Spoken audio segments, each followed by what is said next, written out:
የጥንቃቄ ጉዳይ ከሆነ ጥንቃቄ መደረግ እንዳለበት ሐሳቦችን ማንሸራሸር ተገቢነት አለው። ነገር ግን ታሪካዊ ጠላት ነው ቋሚ ጠላት ነው ብሎ ደግሞ ይሄንንም አንዳንድ ጊዜ ከብልጽግና አንፃር ብልጽግና ባሰመረው መልኩ ብልጽግና ከሌ ጠላት ነው ከሌ ኢትዮጵያ ባንዳ ነው በዛ መዝገብ በዛ መፍቻ ቃል እየተጠቀሙ የፋኖን ትግል ከዚህ ጋር አታብር ከዚህ ጋር እንዳትሆን ከዚህ ጋር አትስራ የሚል ቅድመ ሁኔታ የሚያቀርቡ ሰዎች አንደኛ በፖለቲካ ቆሞ ቀሮች ናቸው።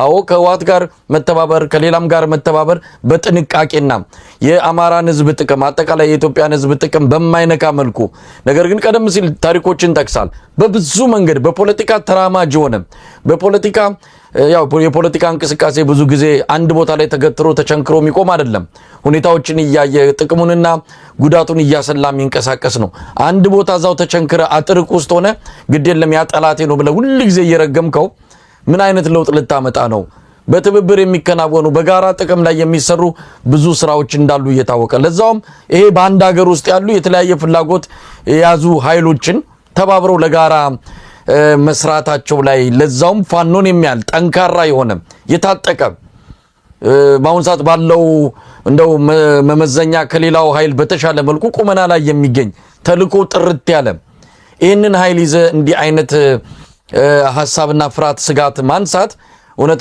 ለትግሉ አስበው ወይስ ሌላ የተደበቀ ፍላጎት አላቸው ብለ እንድትጠይቅ የሚያደርግ ነው ለማንኛውም ዘመነ ይሄንን ሰብሮታል ሌሎችም አመራሮች እስቲ የዘመነ መልእክት ላይ እናተኩር አሁን በዋናነት ዘመነ ያስቀመጣቸው ነገሮች አሉ በዚህ ትግል ላይ ወደፊት ሊደረጉ የሚችሉ እንተባበራለን አካባቢያችን ካሉ ኃይሎች ጋር ጥቅማችንን አጠቃላይ አማራን ህዝብ ጥቅም ባከበረና በጠበቀ መልኩ በጋራ ጉዳዮች ላይ እንሰራለን ማለቱ ተገቢነት አለው መሽኮርም ማያስፈልግም ነገሮችን እየገለጹ እያለማመዱ መሄድ ተገቢነት ያለው ይመስለኛልና የዘመነን መልእክት ከዚህ አንፃር መረዳት ይገባል ተቃውሞ ሊነሳ ይችላል አይቀርም ምንም መንፈሳዊ በሆነ ዓለም ውስጥ እንኳን የእግዚአብሔርን ቃል እየተናገርክ ሚቃወም አይጠፋም እንኳን ፖለቲካዊ በሆኑ የተለያዩ ፍላጎቶች ባላቸው ማህበረሰቦች ውስጥ ይቅርና ግን የምታምንበትን ተልኮን ግብን አስቀምጠ እንዲህ አይነቱን እርምጃ ላይ ጨከን ብለ መሄድ እውነት ለመናገር ተገቢነት አለው በዚህ አንፃር እነ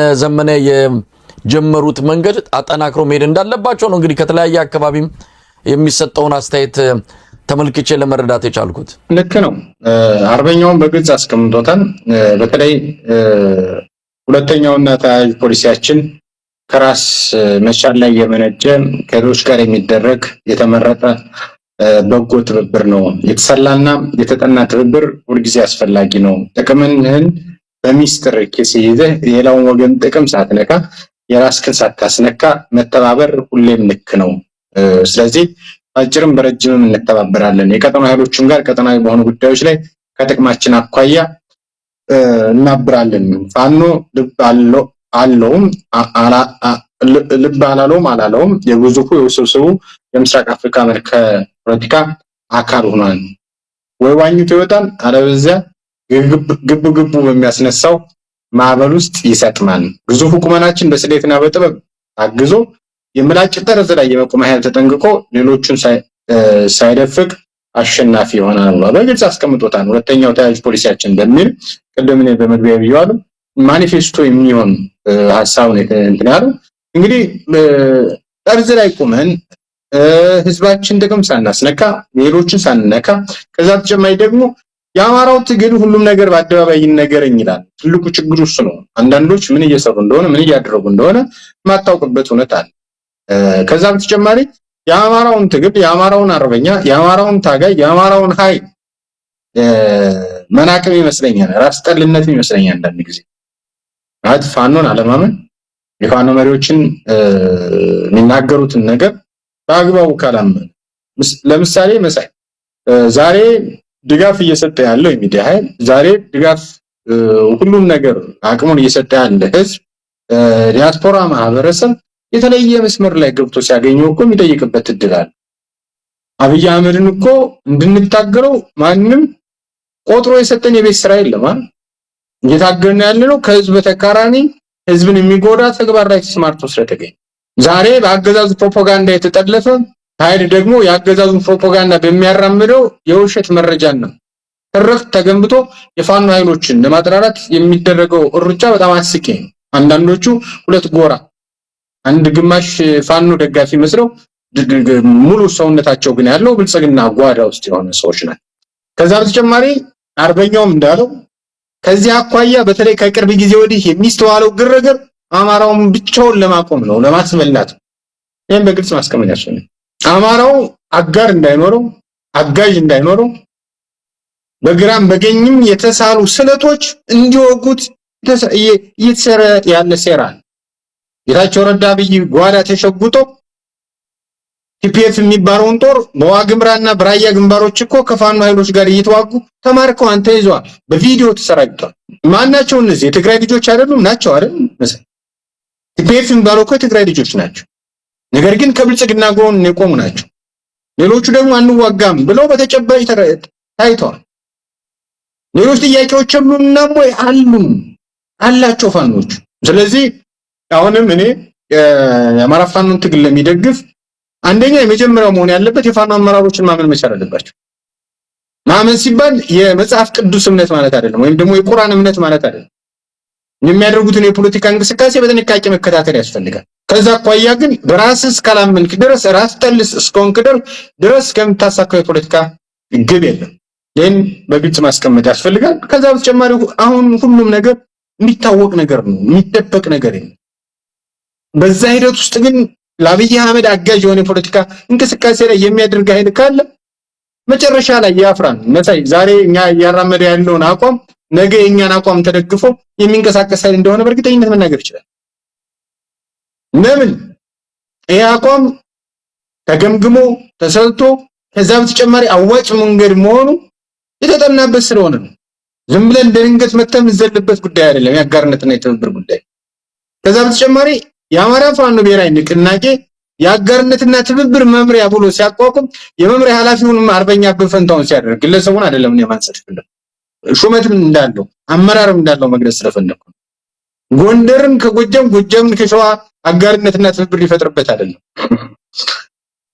ከዛ የተሻገረ እሱማ አንድ ድርጅት ነው። እንደዛ አጋርነትና ትብብር አያስፈልገውም። አጋርነትና ትብብር የሚያስፈልገው ከኢትዮጵያ ኃይሎች፣ ከቀጠናው ኃይሎች፣ ከዓለም አቀፉ የፖለቲካና ዲፕሎማሲ አኳያ አጋርነትና ትብብር ሊፈጥርበት ነው እንጂ ዝም ብሎ አይደለም አጋርነትና ትብብር መምሪያ ብሎ ያቋቋመው። ይሄ በግልጽ ማስቀመጥ ያስፈልጋል። ያንዳንዶቹን አፋብን ያቋቋመው መምሪያ አንዳንዶች ጠይቁ፣ ምን ነው ለምን ዓላማ ነው ያቋቋመላችሁ ጠይቁ። የውጭ ጉዳይ ሲል የውጭ ጉዳይ ፖለቲካ ሊሰራበት፣ ህዝብ ግንኙነት ሲል ህዝብ ግንኙነት ፖለቲካ ሊሰራበት የነዛን ማዕከል ተደርገው ነው ፕሮፖዝ የተደረጉት።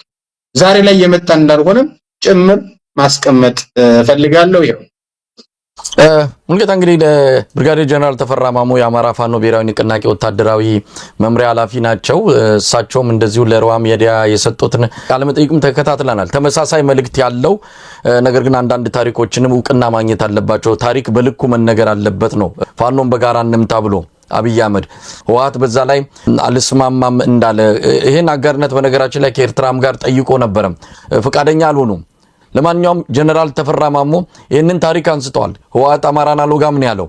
በዚህም የተነሳ ነው እንግዲህ ከአብይ አህመድ ጋር ሆድና ጀርባ መሆንም የጀመሩት። የጀነራሉ መልእክትስ ምን ላይ ያተኮረ ነው? እንደው ባጭሩ በዋነኝነት እንግዲህ ጀነራል ተፈራ ማሞ በስድስት ጉዳዮች ላይ ትኩረት አድርጓል። አንደኛው የፋኖ የንቅናቄ እድገትና መዋቅር፣ በተለይ የድርጅቱ ምስረታን አጠቃላይ ሁኔታዎች፣ ንቅናቄው በአሁኑ ድርጅታዊ መዋቅሩ በይፋ ከተመሰረተ አምስት ወራት ገደማ ቢሆኑትም አባላቱ ግን ተመሳሳይ ዓላማና ፍላጎት ይዘው ላለፉት 3 ዓመታት በቅንጅት የታገሉ የመጡ መሆኑን ዝርዝር አስቀምጧል። የመንግስት ወታደራዊ ዘመቻዎችን በአግባቡ ገምግመዋል። በርካታ ዘመቻዎችን አገዛዙ ያውጃል። ነገር ግን እነዚህ ዘመቻዎች ተደጋጋሚ እንደሚከሽፉበት በግልጽ አስቀምጧል። የሰኔውን ዘመቻ ጨምሮ የፋኖን ትግል ለማጥፋት ያደረጋቸው ሰፋፊ ወታደራዊ ሙከራዎች ሙሉ በሙሉ መክሸፋቸውን ጀነራሉ ገልጸዋል። በገዢው አካል ላይ በግልጽም ትችታቸውን አስቀምጠዋል። የብልጽግና ፓርቲ አስተዳደር ከእውነተኛ ወታደራዊ ስትራቴጂ ይልቅ በፉከራና በባዶ ንግግር ላይ ብቻ የተመሰረተ እንደሆነ በግልጽ አስቀምጠውታል። ጀነራሉ ሰራዊቱ በግዳጅ በተሰበሰቡና ዓላማ የሌላቸው ወጣቶች የተሞላ መሆኑና የገዢው አካል ዋስትና ገዢው አካል ዋና ፍላጎት ሀገርን መዝረፍ እንጂ ብሔራዊ ዓላማ አለመሆኑን በግልጽ ነው የተቹት። ሌላኛው የግዳጅ ጥርነፋና ለጸጥታ ኃይሎች የቀረበ ጥሪ ነው። አማራን ወደ ተለያዩ ግንባሮች እየተማገደ ነው። አሁንም ወደ ትግራይ ግንባር ዝመቱ በሚል ፖሊስና አድማ ብተናን ወደ ሰሜን ግንባር ለማስገባት የጀመረውን ጥርነፋና ግዳጅ ጀነራሉ በግልጽ አውግዘውታል። የአማራን ልጅ በማይመለከተውና ባልተዘጋጀበት ጦርነት ወደ ግንባር የመላክና የብልጽግና የስልጣን እድሜ ለማራዘም የተነደፈ ሴራ እንደሆነ በግልጽ አስቀምጠውታል። በዚህ ሂደት ሊሳተፍ የሚል አካል መግባት እንደሌለበትም በግልጽ አስቀምጠዋል። ጀነራል ተፈራ ለአማራ የጸጥታ አካላትና ለመከላከያ አባላት እንደዚያው ጥሪ አቅርበዋል።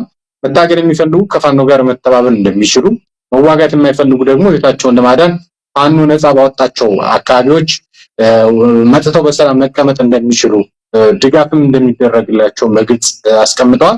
የኢትዮጵያ ህዝብና ቤተሰቦች ልጆቻቸውን ለዚህ የሞት ድግስ አሳልፈው እንዳይሰጡ በግልጽ አሳስበዋል። በኋላ ላይ ሬሳም ጭምር መቀበል እንደማይችሉ፣ አጽም መቀበር እንደማይችሉ፣ የት እንደወደቀ ማወቅ እንደማይችሉ ጀነራሉ በግልጽ አስቀምጠዋል። ምክንያቱም ከዚህ በፊት የታዩትን በተጨባጭ ያዩት እውነት ስለሆነ የፌዴራል መከላከያ ሰራዊትን ድክመት በግልጽ አስቀምጠውታል።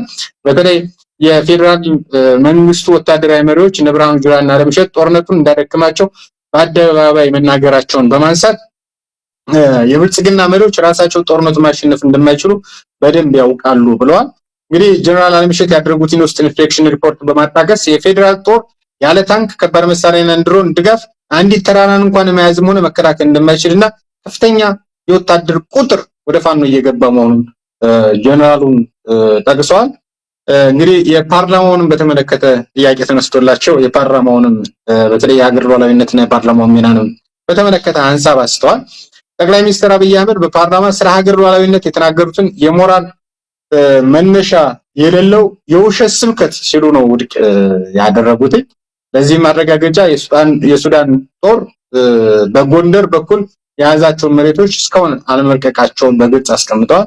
እኛም አንሸነፍም ምናምን እያሉ እንትን ቢሉም ነገር ግን በሰሜን ጦርነት ጊዜ የአልፋሽጋን መሬት አሳልፈው እንደሰጡ እስከዛሬም ተይዞ እንዳለ ጀነራሉ በግልጽ አስቀምጠዋል። የኢትዮጵያ ፓርላማ የሀገር ጉዳይ የማያሳስበው ጠቅላይ ሚኒስትሩ የፈለገውን ሲናገር ዝም ብሎ የሚያጨበጭብ እንጂ ጥያቄ የማይጠይቅና ተጠያቂነት የሌለው ስብስብ ነው በሚል በግልጽ አስቀምጠውታል።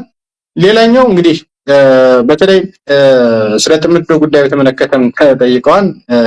የቀጣይ ትብብሮችን በተመለከተ ማብራሪያ ሰጥተውበታል። የብልጽግናን አገዛዝ ለማጥፋት ከማንኛውም ኢትዮጵያውያን ጋር ወታደራዊ ትብብር እንደሚያደርጉ በግልጽ አስታውቀዋል። በትግራይ ስላለው ኃይል በትግራይ ውስጥ ሁለት አይነት ኃይሎች እንዳሉ ገልጸዋል። አንደኛው በጌታቸው ረዳ የሚመራውና ከብልጽግና ጋር በመሆን ፋኖን ማጥፋት አለበት በሚል የጸረ አማራ አቋም የያዘ ቡድን ነው ብለውታል። ይሄኛውን ሁለተኛው ቡድን በነ ደብረጽዮን የሚመራው የህወሓት ነባር ታጋዮች ስብስብ ሲሆን ከፋኖ ጋር እንዋጋም የአማራና የትግራይ ህዝብ አብሮ መኖር አለበት የሚል አቋም ማሳየታቸውን ገልጾ ፋኖም ይህንን አቋማቸውን እንደሚቀበለው በግልጽ አስቀምጠውታል። እንግዲህ በማንኛቸውም ጉዳዮች የሚታዩ ክፍተቶች በውይይቶች ብቻ መፈታት እንዳለባቸው አጽንኦት ሰጥተዋል። እንግዲህ በአሁኑ ሰዓት ከብልጽግና በላይ ትልቅ ጥራት እንደሌለ በመግለጽ ህልውናውን ለማስከበር ይህንን አገዛዝ ለማጥፋት ከመጣ ኃይል ጋር ለመተባበር ዝግጁ መሆናቸውን አረጋግጠዋል።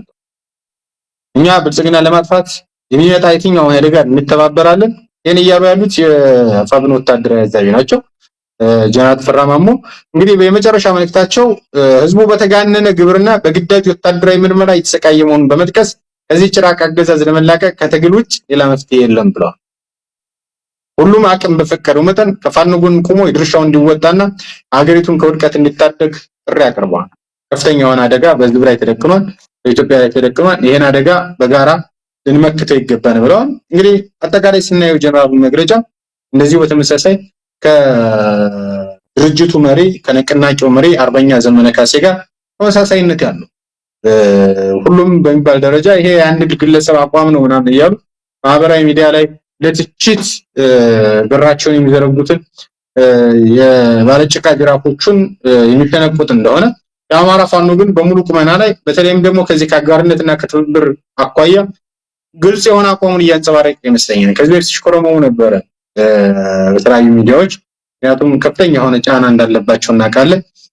ጫናውም ደግሞ ብልጽግና ዋዳ ውለው እያደሩ ነገር ግን የፋኖ ማሊያ ለብሰው ማህበራዊ ሚዲያ ላይ ፋኖ የሚጫወቱ አካላት ከፍተኛውን የማሸማቀቅ ለትግሬ ሊሸጧቸው አማራዎች እንደዚህ የወሰንና ማንነት ጉዳዮችን ምናምን እያሉ ለወሰንና ማንነት ጉዳይ ከነጀነራል ተፈራማሞ ቀድሞ የወደቀ የለም። ነገር ግን እነሱ በካዲነት ተከሰው ሌላው የማህበራዊ ሚዲያ ስሙ እንኳን የማይታወቅ ሰው በማህበራዊ ሚዲያ ስለጻፈ እነሱ እውነተኛ ታጋይ የሚሆኑበት በወሰንና ማንነት ጉዳይ በኢትዮጵያ ጉዳይ ለ9 ዓመት እስር እንዳልማቀቁ ለጀነራል ተፈራ ስሙ እርባና ቢስ የሌለው ግለሰብ ግን ተደማጭነት እንዲኖረው ብልጽግና የሰራበት መንገድ ትልቅ ሰዎች እንዳይከበሩ ትንንሽ ሰዎች የማይታወቁ ሰዎች ደግሞ ማህበራዊ ሚዲያውን ይሄን የትግል ሚዲያውን እንዲቆጣጠሩ የተደረገበት ሁኔታ ያለፉት 8 እና 9 ዓመታት ሁነቶች ናቸውና ነገር ግን አሁን ላይ እውነት እየወጣ ከዛ በተጨማሪ ደግሞ አሸናፊ ልጆች ደግሞ ቅድም እንዳልኩት የሚያሸንፈው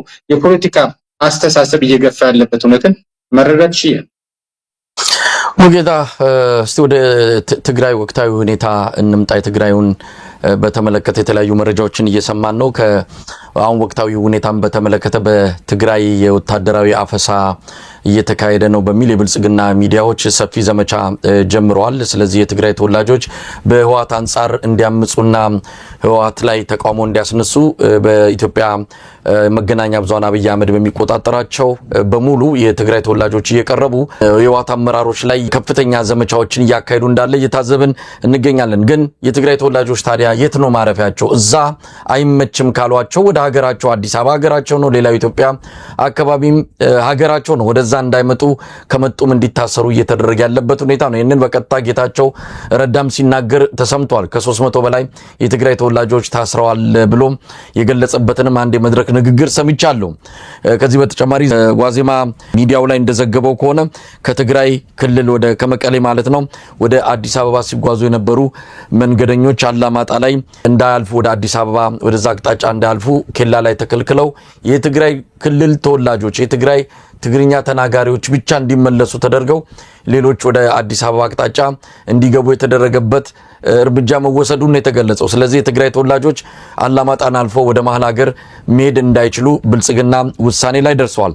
ምናልባት አዲስ አበባ ያሉትንም የትግራይ ተወላጆች እንደዚህ በእስር በአፈና እያንገላቱ እንዳለ ራሱ ጌታቸው ረዳ ለአብይ አህመድ ቀኝ እጅ ሆኖ የገጽታ ግንባታ እየሰራ ያለው ጌታቸው ረዳ እየተናገረን ያለው ምንድነው እየሆነ ያለው? አሁን ሚዲያዎችን የአብይ አህመድ የሚቆጣጠራቸው ሚዲያዎች ብትመለከት መጠነ ሰፊ የሆነ የህወሓት መሪዎች ላይ እኔ ህወሓቶች ተቃውሞ አይቀርብባቸው አይደለም፣ እነሱም በልኩ በሰሩት ከዚህ በፊትም ኢትዮጵያ ላይ ባመጡት አደጋ ልክ ሊጠየቁ እንደሚገባ ይታመናል። ግን ይህንን የሚለን ብልጽግና መሆኑ ነው።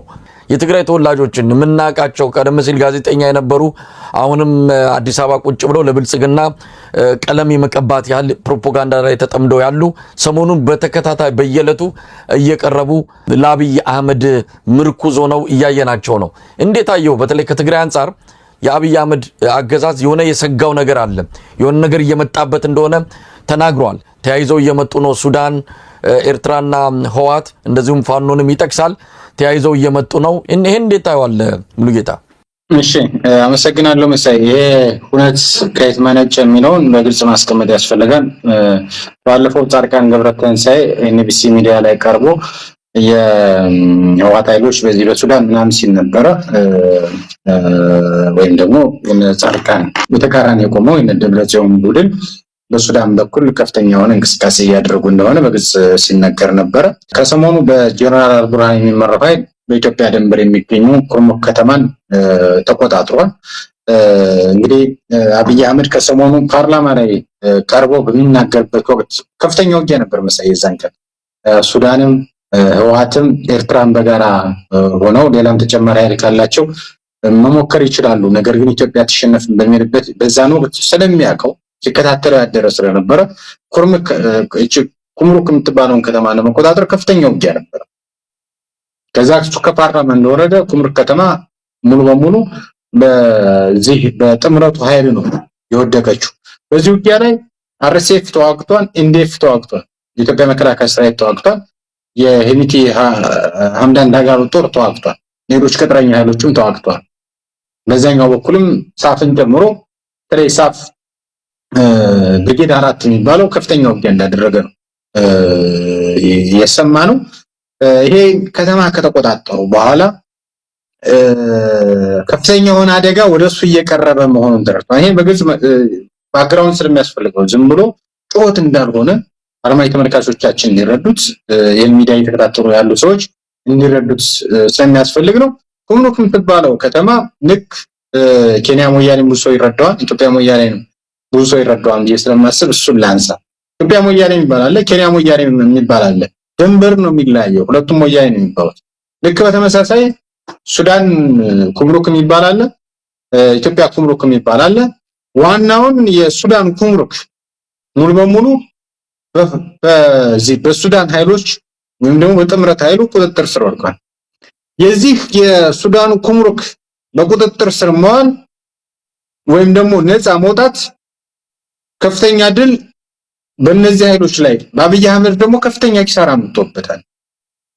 የአርኤስኤፍ ኃይል 4 ወር ሙሉ ተቆጣጥሮት የነበረውን ለበርካታ ቀጠናዎች በተለይ ለሰሜን እና ደቡብ ኮርዶፋን ሙሉ ለሙሉ የኮሪደር መተላለፊያ ነው የነበረው። እዛ ሰሜንና ደቡብ ኮርዶፋን የሚባሉት ቀጠናዎች ሙሉ ለሙሉ ያለ የአርኤስኤፍ ጦር ነው።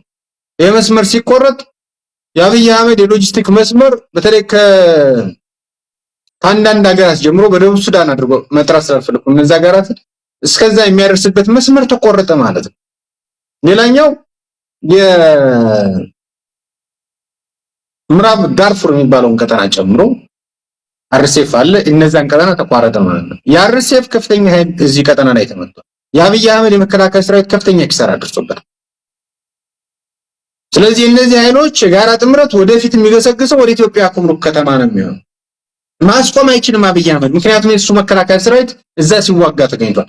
በዚህ ምክንያት ከዛ ሳምንት በፊት ቀደም ብሎ አፍሪካን ኢንተለጀንስ የሚባለው የሚዲያ ተቋም በሳውዲ አረቢያ የሚመራው የሪያድ መንግስት ከሄሚቲ ዳጋሎ 2 ጀነራሎችን አስኮብልሎ ወደ ጀነራል አልቡርሃን ወደ 8 ሚሊዮን ዶላር አውጥቶ አስገብቶበታል። ስለዚህ በሪያድና በዱባይ መንግስት መካከል የፖለቲካ ፍትጊያ እንዳለ ይታወቃል። የአረብ ኤሚሬትና የሳውዲ አረቢያ መንግስት ጦርነት እዛው ሀገር ላይ የሚያደርጉት ነው። ሱዳን ላይ በማን በኩል? በአብይ አህመድ በቤን ዛይድ በኩል ይደረጋል ማለት ነው። ስለዚህ የሄሚቲ ዳጋሎና የአብይ አህመድ የጦት አባት ማለት ነው ቤን ዛይድ። አርኤስኤፍ ሲመታ ኤንዲኤፍ ሲመታ የሚያለቅሰው ዱባይ ነው፣ የምታለቅሰው ቤን ዛይድ ነው ማለት። ስለዚህ ከፍተኛ የሆነ አደጋ ከማን ላይ ይደርስበታል? አብይ አህመድ ይደርስበታል።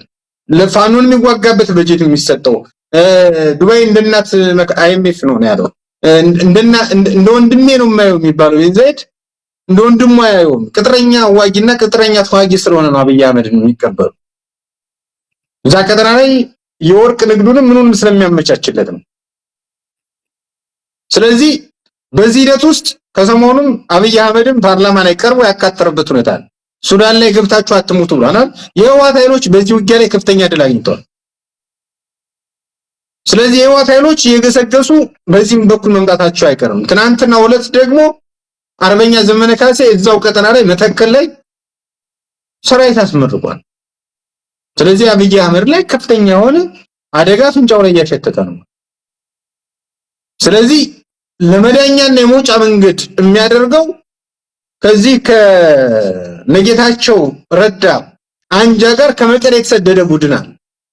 ያ የመቀሌን ቡድን አንድ በሚዲያ ቀርቦ ፕሮፓጋንዳ እንዲሰራ ማድረግ ነው። አብይ አህመድ የሚወስደው ጦርነት ፖለቲካዊ እርምጃ የህልውናና የፍትህ ራስን የመከላከል አድርጎ እንዲታይ ማድረግ ነው። ትናንትም ማምር ተሰማ ተናግሮታል። እኛ የፍትህ ጦርነት ፍትሃዊ ጦርነት ውስጥ ነው ያለ ነው ብሎ ተናግሯል።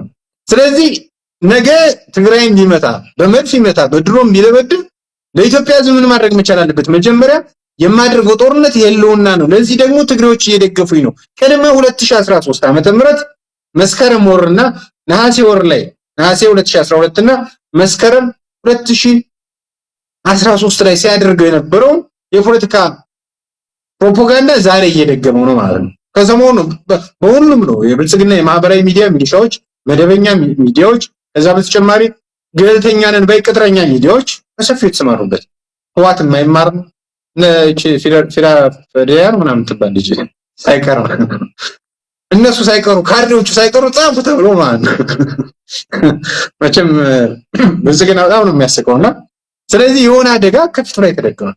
ያንን አደጋ መከላከል የሚችለው መቀሌን ለመደብደብ፣ አክሱምን ለመደብደብ፣ ሌሎች ከተሞችን ለመደብደብ መጀመሪያ የኢትዮጵያ ሕዝብን ማሳመን አለብኝ ብሎ አምኗል። ለዚህ ደግሞ ግይ የተፈጸመባቸው የነጌታቸው ረዳ ቡድን አለ። በትግራይ ፖለቲካ ያኮረፈ ማለት ነው። መቼም ፖለቲካ ነው የሚሰራውና በትግራይም በራሳቸው ፖለቲካ አኩርፈው ወደ አዲስ አበባ የተሰደዱ አዲስ ስደተኞች አሉ።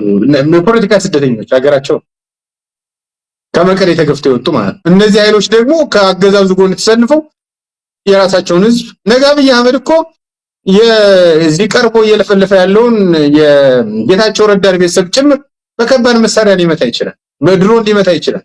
ተመልሰው የሚያለቅሱ እንዳሉ እርግጠኛ ነኝ። ምክንያቱም አብይ አህመድ ተመሳሳይ ነገር እንደሚያደርግ ይታወቃል።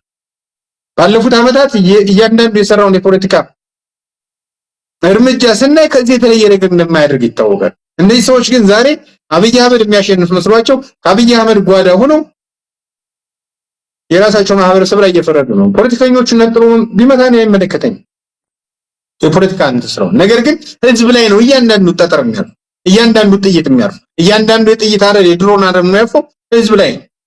ትግራይ አሁን ወድማለች ይችላሉ አይደል? አብዛኞቹ ትግራይ ፖለቲከኞች ድጋሜ ትግራይ እንድትወድም የፖለቲካ ፕሮፓጋንዳ እየሰሩለት ነው ለአብይ፣ ሌላ ነገር አይደለም።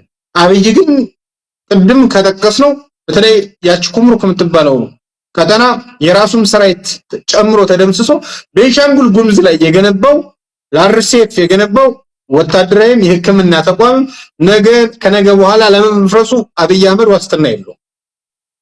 ይሄን እርግጠኛ። ስለዚህ ቀድሞ መከላከል መቻል አለበት። ወረራ እንዳይፈጸምበት መከላከል አለበት። የሱዳን ላይ የትግራይ ልጆች እየሞቱ ነው ምናምን የገደላቸው እኮ አንዳንዶቹን እሱ ነው መከላከያውን አስገብቶ ማለት ነው። ግን ከፍተኛ ኪሳራ ደርሶበት ተባሯል። የሱዳኑ ታጣቂ ቡድን አርሴፍ ደግሞ የት ነው የገባው? ቤንሻንጉል ጉሙዝ ክልል ኩምሩክ ከተማ ነው ያለው። ይሄን ነው ማለት እንፈልገው። አብዛኛው አደጋ ስለገጠመው ነው እዚህ ላይ እየተቀበለው ያሉት። ሚዲያውም የተሰማራው ከዚህ አኳያ እንደሆነ መግለጽ ስላለብን ነው። አመሰግናለሁ። እንግዲህ ሙሉጌታ ያው የሱዳኑንና የህዋቱን ጉዳይ አንድ ላይ ስለተመለከት ነው በተናጠል ልንነጋገርበት የምንችልበት አይሆንም።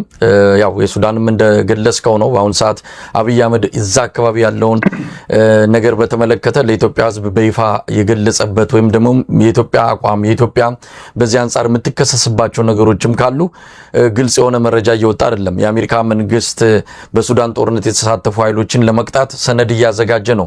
ነገ ከነገ ወዲያ ከዚህ ጦርነት ጀርባ ያሉ መንግስታትና ባለስልጣናት የሚቀጡበት ሁኔታ በአሜሪካ አንጻር እንደሚኖር ይጠበቃል። ያን ሁሉ አብይ አህመድ በግልጽ አይናገርም። ፓርላማውን ከፍቶ እንደፈለገ ለኢትዮጵያ ህዝብ ውሸትና ቅጥፈት በማሰራጨት ነው እንግዲህ መንግስታዊ አገዛዙን ማስቀጠል የፈለገው። ጨርሰናል። ምናልባት የምጨምረው ከሌለ አመሰግናለሁ። መሳይ እንግዲህ ሙሉጌታ በጣም ነው አመሰግነው። ብዙ መረጃዎችን እንደዚሁም ማስተያየቶችን ያቀረብንበት የዛሬው ዝግጅታችን ይመስላል። በጣም አመሰግናለሁ። እኔም ከልብ